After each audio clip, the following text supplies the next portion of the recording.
What's up, Cavs fans? Spencer German, Spencer Davies here with you from Rocket Arena, where the Cavs had retro night, we could call it. The throwback unis. You see the logo on the video board there. The court behind us that hasn't been torn down yet, the old logo.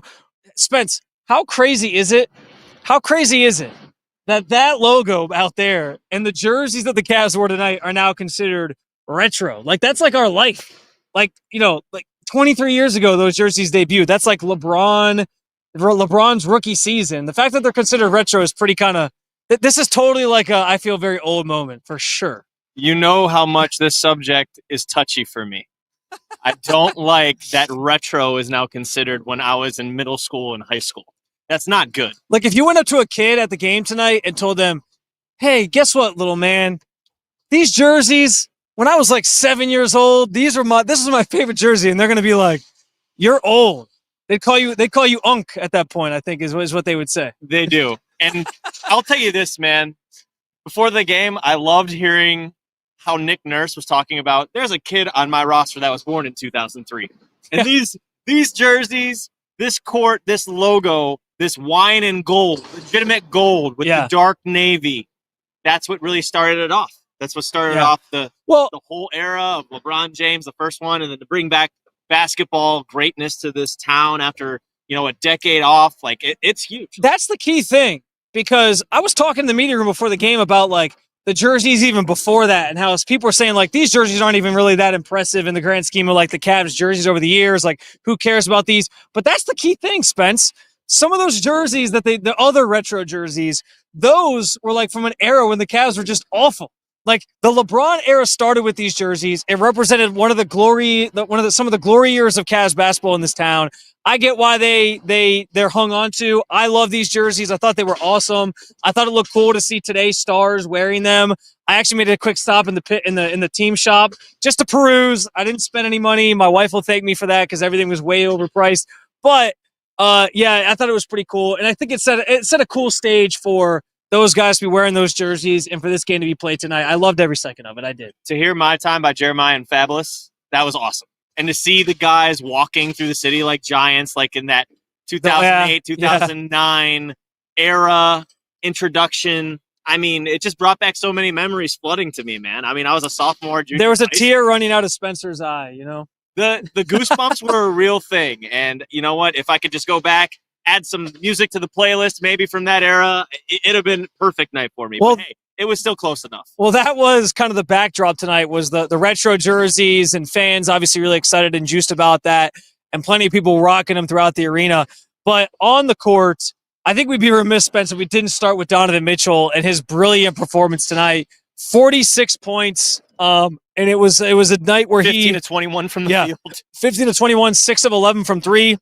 I tweeted this earlier, but Donovan entered tonight already shooting career highs across the board in field goal percentage and in 3-point percentage. And he surpassed those numbers even further tonight. He is playing at an MVP level. It is a remarkable thing to watch. And I'll say this, like we talked on Sunday about how he didn't quite look like Donovan Mitchell. He wasn't really getting downhill as much, couldn't really attack the rim. We were worried about that hamstring a little bit. The 3 days off really helped him. He looked incredible tonight and looked like vintage. They're wearing vintage jerseys. He looked like vintage Donovan Mitchell tonight on the floor, and it was a really fun performance to watch unfold. It's just what Donovan Mitchell is. It's that in between, whether you're getting to the paint or to the key. You're shooting the three from beyond the arc. Even joked about that windmill towards the end of the game that he admitted that he probably shouldn't have done. But it's all about energy conservation throughout the regular season for Donovan Mitchell, and I feel like that's where the starting point starts. Like we talked about last game and the game before that, how he was so perimeter oriented and he was taking a bunch of threes. And why wasn't he getting downhill? We were talking about, the hamstring injury and maybe the usage that had been wearing on him from the first week or so. Then he says he's sick. And then you're like, okay, what's really going on here? And then you come out and see a game like this where he's clicking on all cylinders. He's moving great. The lift on his jumper was great.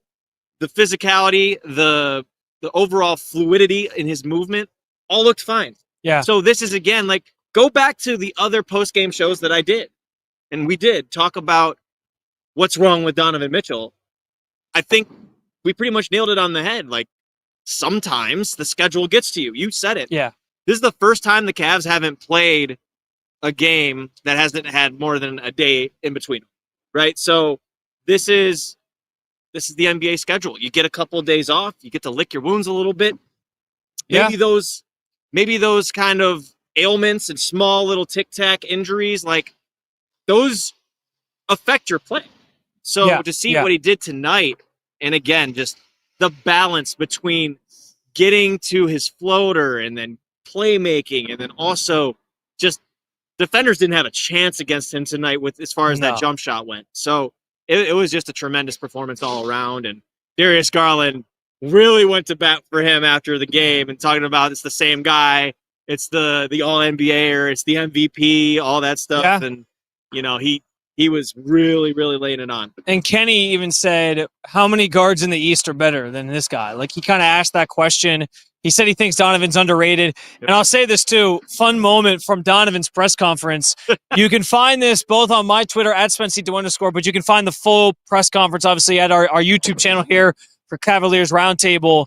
And he basically said, like, the retro jerseys and all that were cool, but that had nothing to do with him dropping 46 tonight. He said there was some kid or grown adult on 2K that he was playing earlier today, or I guess in the last couple of days, who was giving him all sorts of trash talk.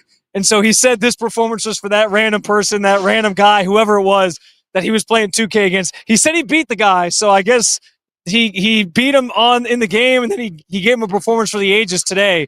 But I thought it was pretty funny that he shared that little anecdote there of kind of a behind the scenes of what was driving him to put up 46 tonight. Nice little shout out to somebody in the video game. He wouldn't share whose handle it was. So if it was somebody in Cleveland out there who's listening to this show, he's not giving you that much credit, but you know who you are, I guess. Just know that your favorite athletes absolutely do play video games these days. And if you don't think that they're real, then this is a perfect example. Make sure you know who you're talking to, because Donovan went out and showed that guy or kid what he was capable of tonight, for sure. So funny. The other big story I think coming in, elephant in the room we haven't even gotten to yet. Darius Garland obviously making his season debut today.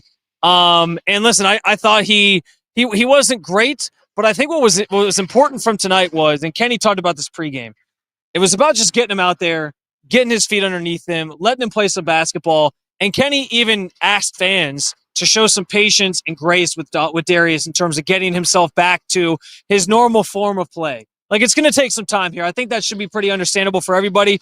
He didn't play basketball, he said, for like 6 months. It was a long 6 months. He was recovering. He couldn't do anything. He said the most difficult part was that he wasn't able to play basketball. So, listen, he had 8 points. He was not very efficient overall. He was 3 of 11 from the floor. It was not Darius's best night by any stretch. He did have 4 assists and a couple rebounds as well. Seemed like Kenny was trying to kind of keep him around 25 minutes. I think he played 26 in total, but you could tell, like, he'd go long stretches without coming back into the game, and he basically played like a few spurts each quarter. But yeah, listen, I think this was the start of Darius's return. But what I think is the most important, Spence, is that him just being back and playing and being a threat, along with Sam Merrill and Jared Allen, who also returned tonight, you could tell how much that just opened up the offense for everybody and made this thing work and flow so much more effectively and efficiently. There's not too much I have to say bad about any player on the team tonight, to be quite honest. And part of that reason is because Darius Garland's back and organizing everything, right? You need someone on there that's going to play quarterback, as Kenny Atkinson likes to say, and make all of his references to other sports. Darius is the quarterback of the Cavs, and he's the one that gets everybody in their spots. He's the one that breaks the paint. How about that, guys? Remember the last few games, really, a lot of threes going up. Tonight, 44 attempts, much healthier than near 60 attempts. And not to mention just the spray outs to the corner to Jalen Tyson to hit threes. Sam Merrill was hitting his shots. Darius helps all of that happen. He gets Evan Mobley in pick and roll. He gets Jared Allen in pick and roll and in alley-oops, right? That's Darius's impact on the offense. And it means everything. And I think when you saw how the word that Kenny Atkinson used was clunky, the offense was to start the year. Yeah. Darius immediately comes back and they put up 130 plus. I don't think that's a coincidence. Yeah. And not to mention, too, yes, they got Sam back. Yes, they got Jared Allen back. And they're pretty much full health, but they still Don't didn't have DeAndre Hunter tonight because of an illness. Max Strus is still on the sideline. There's an embarrassment of riches for what they have on the offensive side of the floor right now, which is a good sign for them because it's going to take time for everyone to get on the same page, of course. But there are so many possibilities with Darius Garland running this team. Yeah. And that is really scary for the rest of the Yeah, East. there's a lot to like for sure. Like you mentioned, Hunter not being back. It's another guy out of the starting lineup who wasn't there tonight. So this team continues to not even be at full strength yet. Yeah. And plus, we're not even talking about like Max Strus still has yet to play the season. It might still be a little while for him. But like, I think tonight was what was most encouraging about tonight was like you got a big chunk of guys back. And you're still not at full strength. And yeah, they put up 130 points. This was the best the offense looked. I mean, we said it after the first quarter. That was the best quarter of basketball they had played this season offensively. Then the third quarter we said was probably the second best quarter of basketball they played offensively. So you get both those kind of in the same game and just the way everything looked. I thought Evan I feel like the first 7 games, and this is not a knock on Evan because he is trying to do more as just in general in his role. But it felt like Evan felt like he had to do even more because there wasn't the offensive guys around him to help score, right? Like they were missing a lot of scoring. Tonight, it just felt like he was able to settle in, be comfortable in his role. He took 5 threes tonight, knocked down 3 of them. We kind of talked about that if he's taking 5 a game, that's probably a pretty good place for him to live from outside the arc. But his shot selection from like the inside stuff to the outside stuff, he was dunking the basketball a little bit more, which is part of a big part of his game. I thought it was just encouraging all around, like how all these things fit together and how it made Evan play more comfortably, how Donovan was still able to get his, how Sam Merrill played off of guys and knocked down a bunch of threes tonight in a winning effort, obviously, for the Cavs. He was 4 or 5 from 3, had 14 points. Like there was just a lot to like about everybody sort of starting to figure out where they fit into this picture, including Evan, who he knows is the most important piece into all this other than maybe Donovan. Yeah, no, Evan's definitely a huge piece of this, and they're asking a lot of him. And now that you have someone back to at least set you up and to almost guide you through that process and guide you through the spots you're going to be in and the touches you're going to get, where you're going to get those touches, that makes a world of difference. They want Evan, yes, to be able to handle the ball. They want him to be able to ISO against guys. They want him to be able to get to that mid-range pull-up. They want him to get to that three-point game. But it can't all come at once. Darius can get him comfortable again, and I think that's going to help elevate Evan to the point where he now knows when he can do that stuff. And it's about reading the game. That's the biggest part with Evan Mobley right now. I did want to give a special shout-out, too. Jared Allen doesn't get any kind of love around this town. My gosh, did he have a great game. He had a really wonky first quarter with some of those possessions. He took 2 threes in the first quarter. He had a couple of misses from the corner from 3. He was outmatched in the paint by, I think it was a Dembona, trying to get a couple of easy looks. And then after that, it was full speed ahead. Man, is he good just when he's in the short roll, passing out of it, helping play make, getting on the glass on both the offensive and defensive side.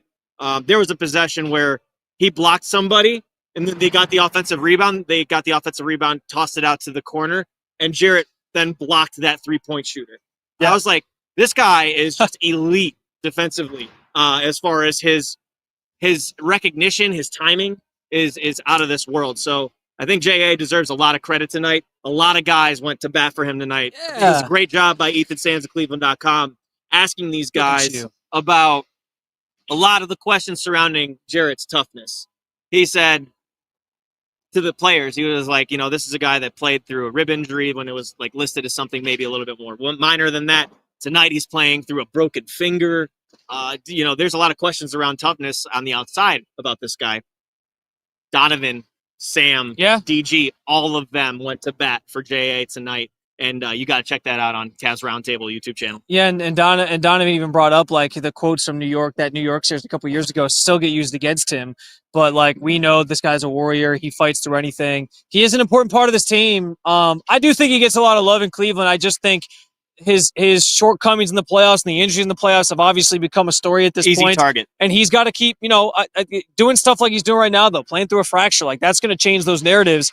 And I just hope, like we've talked about it before, like our biggest question remains, like, in certain playoff series, will he get played off the floor? If he keeps playing like he did tonight, he'll be fine. You just got to see that, obviously, those times a year, which we got a ways to go. I'm going to shout out at least one more person. I'm sure you want to – I'll save the other person for you. But I was going to shout out Lonzo Ball real quick he didn't have a great night from a scoring standpoint. He was 0-3 from the floor. But I honestly think, like, the Cavs don't need him to be that elite scorer. Maybe there's some nights where that's going to have to be the case, but he had in total 8 assists tonight and some really good ones. Like, there was a play where Craig Porter kicks it out to him real quick out in the perimeter, and he immediately, like, wasn't even thinking shoot. He sees Jared Allen just streaking towards the basket and, like, catches the ball, zips it into him. Jared takes it to the hoop and dunks it. Like, he was just you saw that split-second decision-making from him, his willingness and desire to set other guys up and set them up for success and not have to be that score-first guy. So, yes, you didn't get a great night scoring from him, but to see that part of his game really come out tonight in a game where the offense was really rolling, I thought, like, this was – I keep talking about, like, you saw Evan's full potential, I think, tonight. You saw Sam, you saw Jarrett, you saw Donovan, you saw a little bit of Darius. Like, I think you did see, like, Lonzo – like, yeah, you want a little more scoring from him, but – I think you saw a lot of Lonzo's like high-end full potential in terms of him as a facilitator and what that can look like with now Evan playing with him and Jarrett playing with him and Darius playing with him. And Kenny even tried a few lineups that have both Darius and Lonzo in it, which, I mean, chef's kiss for, like, if you're somebody who likes, you know, crazy passes and finding those lanes that are like really tight windows to get the ball into, those two guys are going to just feast in that lineup together. It's going to be a lot of fun to watch. You took the words right out of my mouth. Passing lineup with Lonzo and DG, just prepare to get the popcorn out, man. It's just a beautiful combination. Defensively, Lonzo gave you a lot tonight again. I think not as much as the glass as the previous couple of games, but that's okay.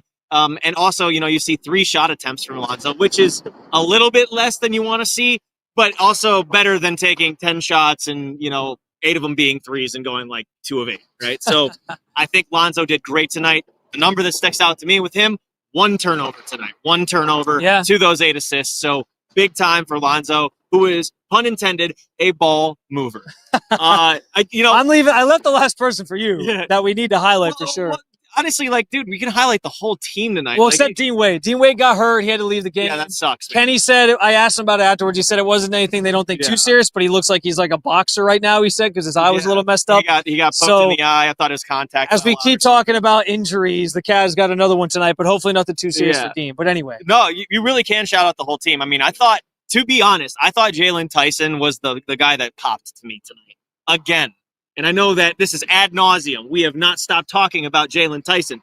But my God, this guy started full court on Tyrese Maxey. Maxey had 4 of his 5 turnovers in the first quarter. That is what you call a tone setter. Jalen Tyson is somebody that is quickly becoming that guy you do not want to play if he's on the other team. And if he's on your team, you are thanking the good Lord, because that guy does not have an off switch. He is just energy personified. He had a tip-back dunk tonight that was pretty much a highlight reel play. The three-point shot is getting a lot better as the season's progressed. He's 40-plus now, 44-plus or something like that from beyond the arc. And he's just been a joy to watch. It's been a joy. He's so easy to root for because he's a guy that scraps, dives on the floor. He's in there back tapping. He's in there mixing it up for rebounds. Like there was one play where he was in there, didn't get credited for the rebound. Jared Allen ended up getting the offensive board and put it back, right? Like that. Those are the plays that do not show up in the stat sheet where he comes through. So Jalen Tyson, big shout out to him again. 4th straight game in double digits scoring, by the way, for the first time in his career. So congratulations to him. There are very few negatives tonight, man. I'm not going to lie. Like Larry Nance Jr. finally got a 3 to full. It's been a tough sledding for him the last week or so, or really since New York from beyond the arc. Had some big boards for them too. It's really, you're really hard pressed to find somebody that did not play well tonight. Maybe Craig Porter Jr. didn't have his best game, but he's been terrific all season. So can't ask for more. I'm looking at the stat sheet. Would I like to see 60 points in the paint for the Cavs? Yeah. That's a lot better than Speaks just to, again, Donovan attacking. Evan was And obviously more Darius' active in the presence. paint. Yeah. Yep. The one thing I'll say, if you're looking for anything to take away from tonight that you're like, okay, maybe uneasy about, another game where you lose the rebounding battle. Now, part of that was the Cavs bench got out-rebounded by a huge margin because Andre Drummond was coming off the bench. Andre Drummond, as Cavs fans should be aware of, is like the rebounding king. He's the rebounding champ, okay? We know that guy gets rebounds. He had 13 of them tonight. Speaking of the bench points, though, that was also a little bit concerning tonight. Like, yes, the Cavs ran them off the floor for most of this game. They outscored them for most of this game. But a lot of that came from that starting 5. Only 2 players off the bench even scored tonight. It was Sam Merrill and obviously Larry Nance Jr. So, like, that's something that they want to see more of for sure. Now, that'll change when a guy like DeAndre Hunter's back in the lineup and somebody like Jalen Tyson might be coming off the bench anyway.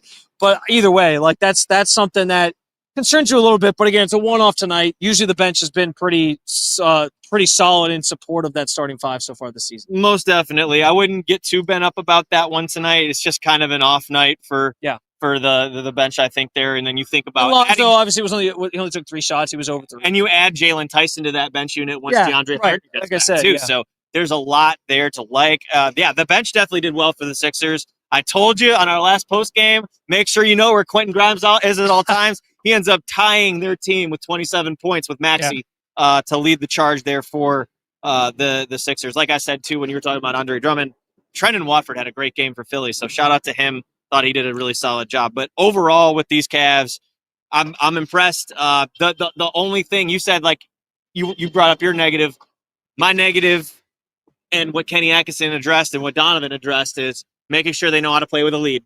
Because in the second quarter, things got mucked up. Don't get me wrong.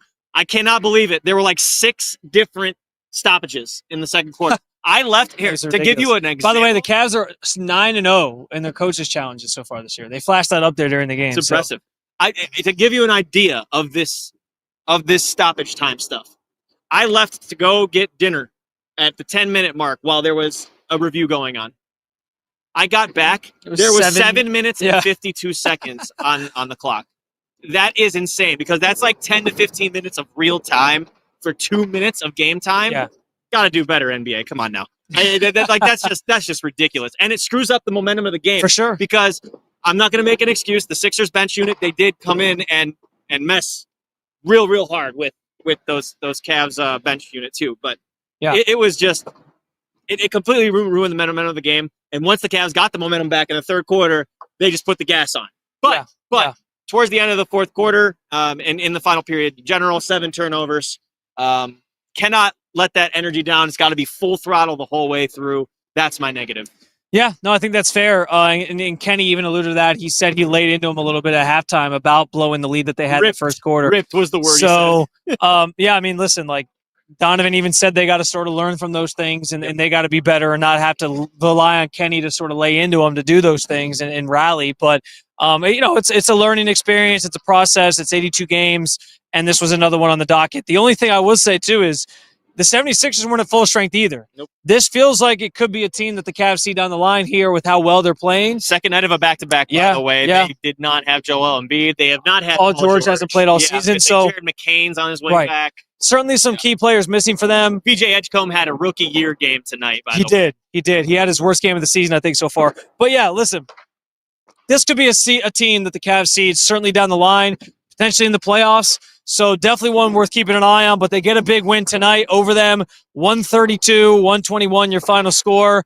As Spence and I sort of alluded to throughout the conversation, head on over to, I almost said the wrong website, roundtable.io/sports/NBA/Cavaliers. I know it's a mouthful. Scrolling below. It's changing soon. It is below. You can read any of our written content. I have my what stood out piece that I'm doing post game for the games that I'm here and watching consistently. So I had some notes kind of on there. I'll have more stuff for you coming up tonight from different pressers and things. And by the way, as always, I want to remind you, you can see those press conferences right here at the Cavs Roundtable YouTube channel, where you can also find more content like this, conversations between Spence and I, pregame, postgame, the podcast, obviously each week as well. We appreciate you guys coming and hanging out with us, staying up late with us on a Wednesday night as the Cavaliers walk out of here, Rocket Arena, with their retro jerseys and all, 132-121 winners, and get themselves ready for a little road trip here coming up as well. Not a road trip. It's Washington. Is it just Washington? It's Washington, and they come back on Saturday to play that's right. Bulls. That's right. And then it's Miami for 4 days. Where they get to go to Miami and get the South Beach flu. I apologize.